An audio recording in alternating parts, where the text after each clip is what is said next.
이 시간 우리에게 주시는 하나님의 말씀 스가랴서입니다. 스가랴 11장 4절에서 6절까지의 말씀, 우리 3절 말씀 한 목소리로 함께 보도록 하겠습니다. 스가랴 11장 4절에서 6절까지의 말씀입니다. 우리 함께 하나님의 말씀을 읽도록 하겠습니다. 여호와 나의 하나님이 이르시되 너는 잡혀 죽을 양떼를 먹이라. 사들인 자들은 그들을 잡아도 죄가 없다 하고 판자들은 말하기를 내가 부요하게 되었은즉 여호와께 찬양 한송하리라 하고 그들의 목자들은 그들을 불쌍히 여기지 아니하는도다.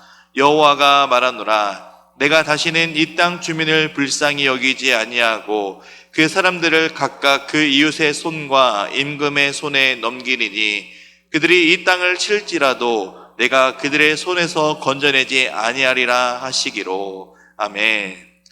우리가 지난 시간 2주 전이죠. 함께 봤던 11장 1절에서 3절의 말씀을 통해 우리는 교만하고 거짓된 목자들의 결과 말로를 보게 되었습니다.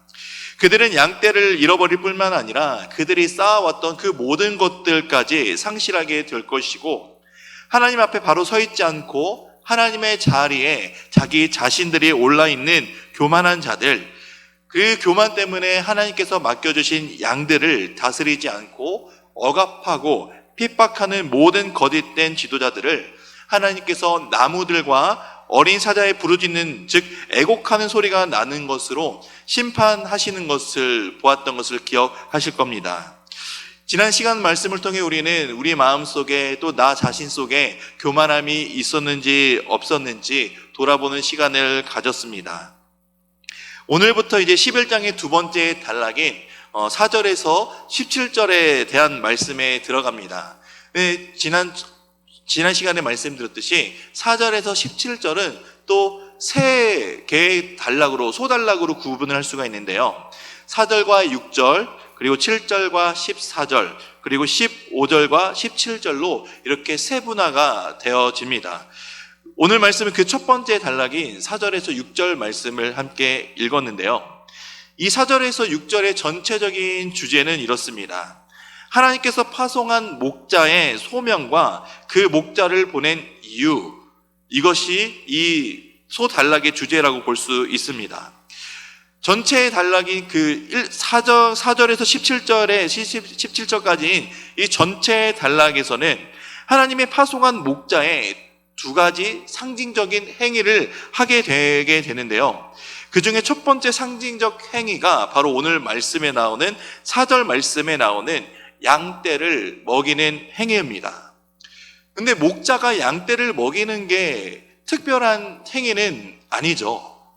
목자가 양떼들을 좋은 풀밭 그리고 맑은 시냇 물가로 인도하는 것은 목자가 당연히 해야 되는 일입니다. 왜냐하면 양떼를 돌보는 일이기 때문이죠. 근데 이 왜 양떼를 먹이는 것이 특별한 상징적인 행위가 되는 것일까요?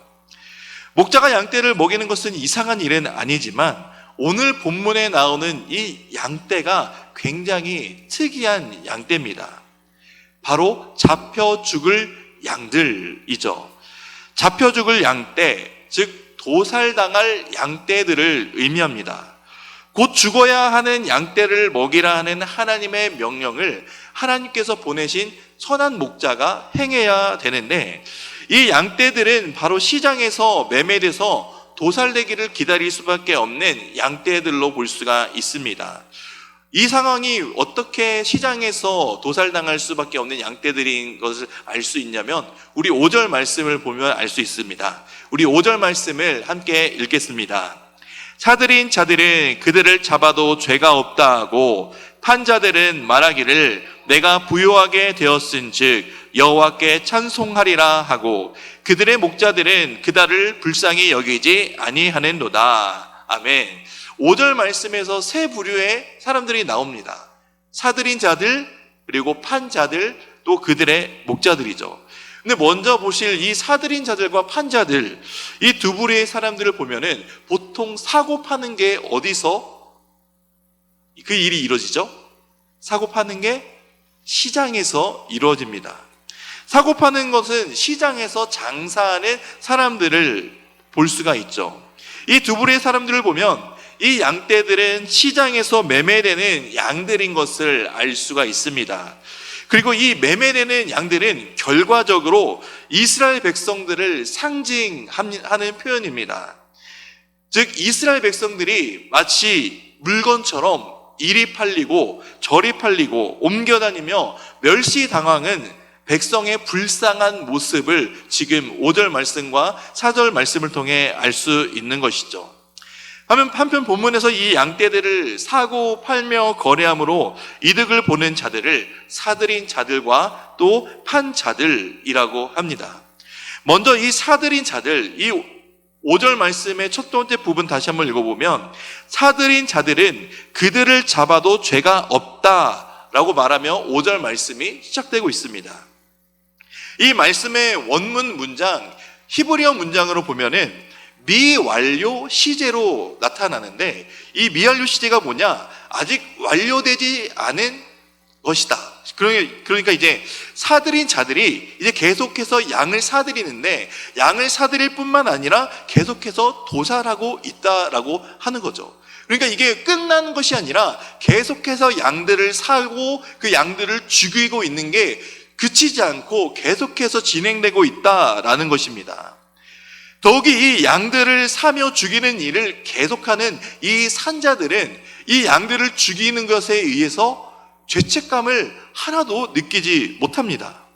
결국 이 사들인 자들, 도살당할 양들을 사들인 자들이 상징하는 것은 아수르 또한 바벨론 제국과 같이 하나님의 백성들을 멸망시키고 괴롭힌 모든 세력들을 대표하는 상징적인 표현입니다.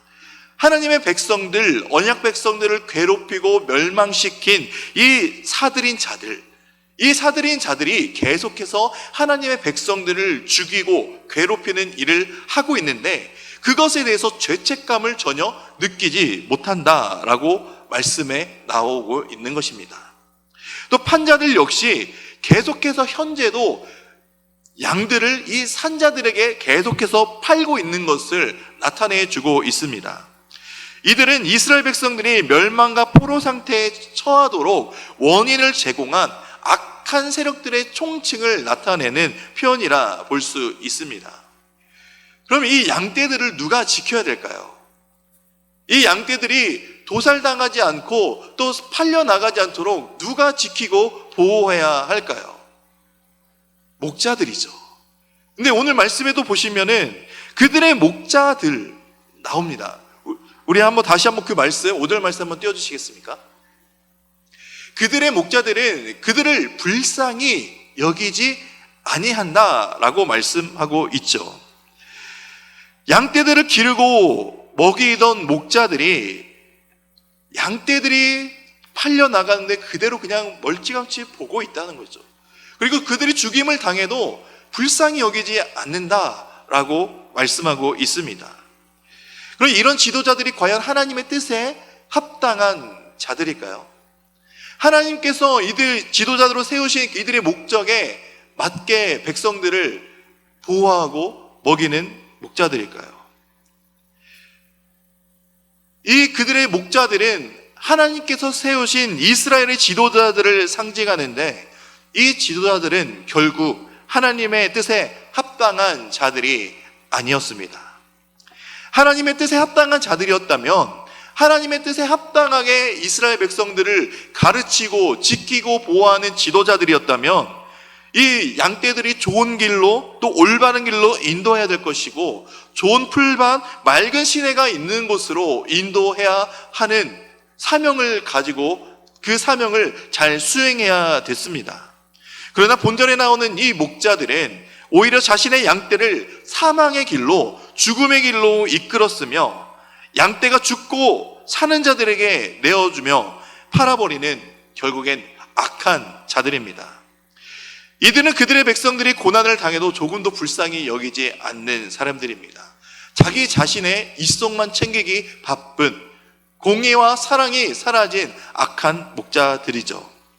5절에 등장하는 사들인 자, 판자들, 즉 이스라엘을 지도하여야 하는 목자들인 지도자들은 그들이 다스리는 양떼들이 죽는다 할지라도, 그리고 실제로 그들이 죽어 나가도 상관하지 않는다라고 합니다. 결국 긍휼이라고 찾아볼 수 없는, 하나님께 진노를 살 수밖에 없는 악한 지도자들입니다. 이런 지도자들이 다스리는 땅에서 그들의 양들은 잘 살아갈 수 있을까요? 그들은 이런 악한 지도자들이 다스리는 이 땅에서 양들은 살 수가 없을 것입니다. 이미 죽은 목숨이나 다름없는 파리 목숨과도 같은 삶을 살아가고 있는 것이 이들이 다스리는 곳에 있는 백성들일 것입니다. 이런 교만하고 자기 이익밖에 모르는 지도자들을 향해 6절에서 하나님이 말씀하고 계십니다. 우리 6절 말씀을 함께 읽도록 하겠습니다. 여호와가 말하노라, 내가 다시는 이 땅 주민을 불쌍히 여기지 아니하고 그 사람들을 각각 그 이웃의 손과 임금의 손에 넘기리니 그들이 이 땅을 칠지라도 내가 그들의 손에서 건져내지 아니하리라. 아멘. 이 말씀을 쉽게 이야기하면 이렇게 말씀하는 것과 같습니다. 너희가 이끌어야 할 양떼들을 불쌍히 여기지 않았고 긍휼을 베풀지 않았으니 나도 악한 목자들인 너희에게 긍휼을 베풀지 않을 것이고 불쌍히 여기지 않을 것이다 라고 하나님께서 말씀하시는 것입니다. 악한 지도자들에게는 긍휼과 자비가 일절 찾아볼 수 없는 심판을 하나님께서 말씀하고 계시는 것이죠. 이들은 적들의 손에 하나님이 직접 넘기시고 대적들의 손에서 절대로 그들을 불쌍히 여기지 않고 긍휼로 베풀지 않아서 하나님이 구원하지 않을 것이다 라고 말씀하시는 것입니다. 이것은 악한 지도자들 뿐만 아니라 악한 길로 치우친, 즉 하나님을 떠나 살아가는 모든 자들에게 해당하는 말씀이기도 합니다. 그러나 하나님은 백성들을 매매하고 죽도록 내버려두는 목자들을 불쌍히 여기지 않는다고 해서 모든 백성들을 불쌍히 여기지 아니하시는 것도 아닙니다. 긍휼을 베풀지 아니하시는 것도 아닙니다. 6절에서 말씀에 한번 다시 보시면은 치다라는 동사가 사용되고 있습니다. 다시 한번 읽어보겠습니다. 이웃의 손과 임금들의 손에 넘기리니 그들이 이 땅을 칠지라도 라고 말씀에 나와 있죠. 이 치다라는 동사가 사용된 용례를 보면은 나무나 돌로 만들어진 우상들을 파쇄하거나 깰 때 사용되어졌었고요. 대적들을 박멸하거나 그릇을 완전히 박살내버릴 때 사용되는 동사가 바로 이 치다라는 동사가 사용되었던 것입니다. 이 단어가 사용되었던 용례만 봐도 적들이 이 땅을 친다는 것은 철저하게 침공해서 유린하게 된다라는 것이죠.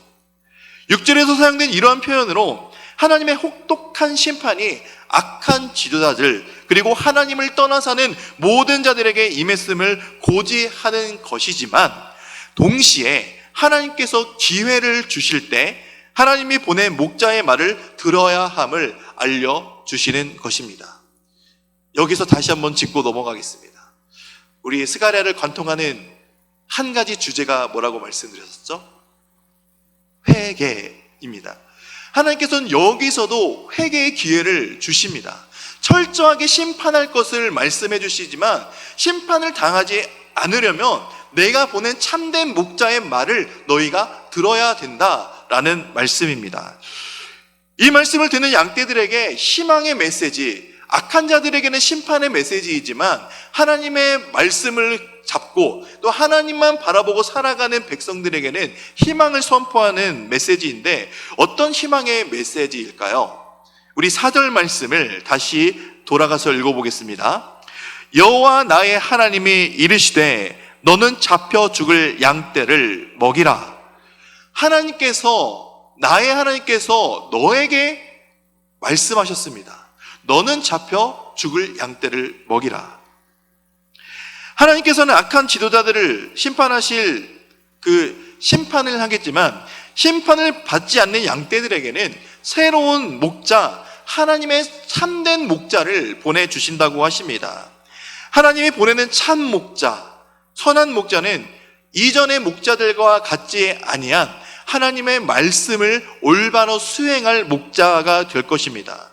즉 하나님의 말씀을 수행할 목자들은 죽을 수밖에 없는 죽음의 문턱에 있는 이 백성들을 하나님의 말씀대로 치리하고 다스리는 목자를 보내주실 것이라는 소망과 희망을 보내주시는 것인데, 여기서 참 목자를 지칭하는 너라는 2인칭 대명사는 스가랴 선지자라고도 볼 수가 있습니다.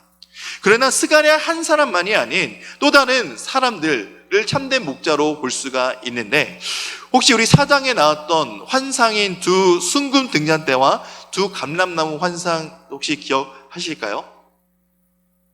기억 못하시면 제가 다시 한번 설명해 드리겠습니다. 이 4장에 나온 순금 등잔대와 이 두 감람나무의 환상은 하나님께서 무너졌던 성전을 재건하시기 위해서 세우신 두 인물에 대한 상징적인 환상을 내용을 보여주신 것입니다. 이 두 감람나무, 계속해서 기름을 부음으로 말미암아 그치지 않는 불을 밝히는 이 두 감람나무가 누굴까요? 바로 대제사장 여호수아와 총독 스룹바벨입니다. 하나님께서 그들을 통해 무너졌던 이스라엘 백성들의 모든 생활 터전을 다시 한번 회복시키실 것이고, 무너졌던 성전을 다시 한번 재건함으로 떠나셨던 하나님이 그들과 함께 돌아오심으로 말미암아 그들과 함께 거하시겠다라는 말씀을 주심으로, 하나님께서 이스라엘 백성들, 특히 포로로 잡혀갔다 돌아온 공동체에게, 포로기한 공동체에게 하나님이 다시 한번 함께 하시겠다라는 희망의 메시지를 선포한 것이 바로 이 환상의 내용입니다. 그러므로 오늘 나오는 참된 목자는 스가랴 선지자뿐만 아니라 이 누구라고 말씀드렸죠? 대제사장 여호수아 그리고 총독 스룹바벨이죠. 역사적으로는 하나님께서 보낸 이스라엘 백성들을 회복시키기 위해 보낸 참된 목자가 이렇게 3명으로 볼 수가 있습니다. 그리고 실제적으로도 하나님의 뜻을 이들은 수행했고, 이들은 그 무너진 성전을 재건하는 일을 함으로 하나님께서 그들과 함께 하시고 주님께서 그들을 회복시키신다는 그 약속을 지키고 수행했던 인물들이기도 합니다. 그러나 온 인류를 봤을 때 이 참된 목자, 하나님께서 죽을 수밖에 없는 죽음의 위기, 죽어야 마땅한 이 어린 양떼들을 살리시기 위해 보낸 목자는 누굴까요? 맞습니다. 예수 그리스도십니다. 온 인류를 봤을 때 잡혀 죽을 양들을 먹이라, 즉 새 생명을 불어넣어라 하나님의 뜻을 수행하는 참된 목자는 우리 주 예수 그리스도십니다. 죄는 무엇입니까? 죄가 무엇일까요? 온 인류가 벗어날 수 없는 처참한 상황을 죄라고 합니다. 하나님을 인정하지 않고 또 하나님을 믿으려 하지 않고 도리어 그 자리에 자기 자신이 올라가려고 하는 것들, 또 하나님이 기뻐하시지 않는 모든 일들을 죄라고 하죠. 이 죄의 특징이, 가장 도드라진 특징이 자기 중심성입니다. 나만을 위해 살아가는 것, 내가 가장 최고로 살아가는 것, 하나님은 안중에 없고 내가 가장 잘 먹고 잘 살고 내가 가장 잘 돼야 되는 것들, 그런 것을 모두 총칭한 것이 자기 중심성입니다. 이 외에도 죄의 특징은 허다하게 많이 있죠. 하나님이 싫어하시고 하나님이 미워하시는 모든 것들의 총칭이 바로 죄입니다. 이 죄의 특징은 여러 말로 정리할 수 있지만 죄의 결과는 단 하나입니다. 죄의 결과는 사망이죠. 바로 죽음입니다.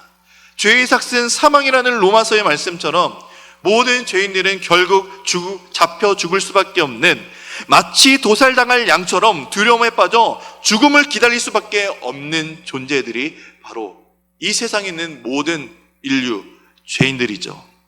아담 이후로 모든 인류는 이 죄라는 악한 목자, 즉 사단의 손 아래 있었습니다. 이 사단은 우리가 죽음을 당해도 아랑곳하지 않죠. 우리가 병들고 아프고 또 고난을 당해도 오히려 비웃으면서 더 잘됐다라고 깔깔 웃고 오히려 우리를 더 악의 구렁텅이로 넣는 그런 악한 목자가 바로 사단입니다. 그러나 이 사단이 우리를 상관하려고 할 때가 있습니다. 언제냐? 바로 죄에서 벗어나, 죄의 길에서 벗어나 하나님의 곁으로 가려고 할 때, 그때 우리를 방해하려고 합니다. 이러한 악한 사단의 손 아래에서는 결국 잡혀 죽을 수밖에 없죠. 모든 죄인들을 죽을 수밖에 없는 상황. 오늘 말씀에 나온 죽음을 목전에 앞둔 양떼들이 바로 우리를 죄인들입니다. 그 악한 목자에게 휘둘려도 죽게 되어도 오늘 말씀에 나온 표현처럼 그들의 손에서 건져내지 아니하셔도 하나님께서 우리를 죄와 사망의 구렁텅이에서 건져내지 아니하셔도 우리는 할 말이 없죠. 그런데 하나님은 우리를 불쌍히 여기시고 긍휼을 베푸시기로 작정하셨습니다. 그 사랑과 긍휼의 결과가 바로 하나님의 독생하신 아들 예수 그리스도십니다. 하나님은 도살당할 양들을 먹이시고 다시 한번 살리시기 위해 참된 목자를 보내셨는데 그 목자가 우리 주 예수 그리스도이십니다. 우리 참된 목자이신 예수님께서 죄와 사망의 권세에서 우리를 건지시기 위해 우리가 담당해야 할 모든 죄의 값을 짊어지시고 십자가에 달려 죽으셨습니다. 그리고 그 예수님께서 십자가에 달려 죽으신 것을 믿는 모든 자들을 의롭다 하시기 위해 또한 부활하셨습니다. 그분이 우리의 참된 목자십니다. 그 참된 목자이신 예수님께서는 우리를 좋은 길, 또 맑은 시냇물가로 날마다 인도해 주시는 분이십니다. 즉 생명의 길로 우리를 인도해 주시는 그 하나님 예수 그리스도를 우리가 가장 선한 목자로 믿으며 따라야 합니다. 예수님만이 우리의 가장 선한 목자이시며 우리를 인도하시는 참된 목자, 참된 인도자임을 우리는 날마다 기억하며 살아야 합니다. 죄 많은 흠밖에 없는 우리를 용서해 주신, 그리고 우리를 다시 살리시기 위해 죽으신 그 십자가의 사랑을 우리는 날마다 기억해야 합니다. 우리는 살아가다 보면 우리 삶에 치여서 예수님이 나를 위해 죽으신 게 그래 죽으셨지. 그런데 우리가 예수님의 그 십자가의 사랑을 처음 만났을 때는 어떠했습니까? 그 십자가의 사랑을 우리가 처음 봤을 때 십자가를 통해 우리는 눈물을 쏟을 수밖에 없었던 그 구원의 감격을 우리는 잊지 않고 살아야 된다는 것이죠. 그것이 바로 은혜입니다. 힘들고 어렵고 낙심되는 일이 있을지언정 이 삶을 또한 인도하시고 계시는 그 분이 우리 하나님 예수 그리스도이십니다. 우리가 힘들 때 또 고난당하고 있을 때 그때 더 하나님을 찾으시기 바랍니다. 찾지 않으셔도 될 거예요. 하나님이 우리와 함께 계시기 때문이죠. 나와 함께 하시는 하나님, 나의 앞뒤에서 나를 이끌고 가시는 하나님, 그 하나님을 우리가 바라보고 살아가는 우리들의 모든 삶이 되기를 주님의 이름으로 축복드립니다. 예수님께서는 지금도 우리를 위해 친히 간구하고 계십니다. 그리고 우리를 선한 길로, 하나님의 길로, 또 천국 갈 때까지 우리의 발걸음을 인도해 주시는 선한 목자 되신다라는 사실을 늘 기억하시면서 이 믿음 가지고 살아가는, 승리하는 저와 이 자리에 나온 우리 모든 대명교회 성도님들의 삶이 되기를 주님의 이름으로 축복합니다. 우리 이 시간 함께 말씀을 기억하며 기도했으면 좋겠습니다.